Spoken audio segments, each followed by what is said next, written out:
আজকে আমি চাল ডাল দিয়ে চাপড়ি বানাবো।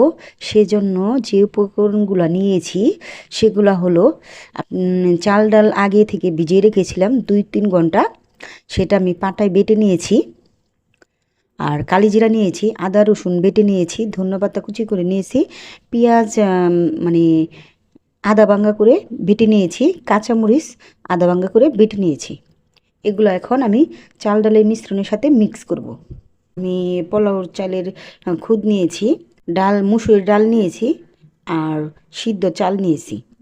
আমি অর্ধেক ডাল অর্ধেক চাল নিয়ে 3-4 ঘন্টা ভিজিয়ে রেখেছিলাম, তারপরে ধুয়ে সুন্দর করে বেটে নিয়েছি। প্রথমে আমি পেঁয়াজটা দিয়ে দিতেছি, আদা রসুন বাটাটা সব দিয়ে দিতেছি, কাঁচামরিচটা দিয়ে দিতেছি, খালি জিরা, ধনেপাতা, লবণ দিয়ে দিতেছি, হলুদটা হাফ চামচ দিয়ে দিচ্ছি কারণ হলুদটা চাপড়িতে কম লাগে। এখন এগুলা মিশিয়ে নেব। আমার যদি আরেকটু জল লাগে সেটা আমি দিয়ে নেব, আগে মিক্স করে দেখে নিই। আমি এখনও জল দিইনি, যে মিশ্রণটা ছিল ওগুলা সাথে সুন্দর করে মিশিয়ে নিয়েছি।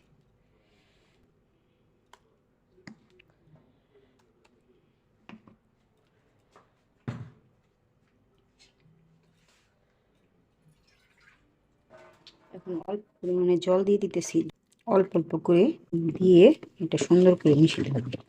বেশি পাতলেও না আর বেশি ঘনও না। লবণটা যদি লাগে আমি সেই ক্ষেত্রে পরে দিয়ে নেব। আমি আরেকটু হলুদ দেব।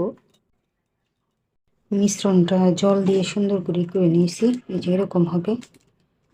আমি এখন কড়াইটা বসিয়ে ভেজে নেব এগুলা।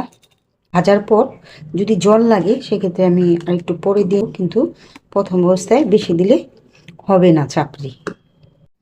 আমি এখন চাপড়িটা বানিয়ে নেব। কড়াইটা গরম হয়ে গেছে,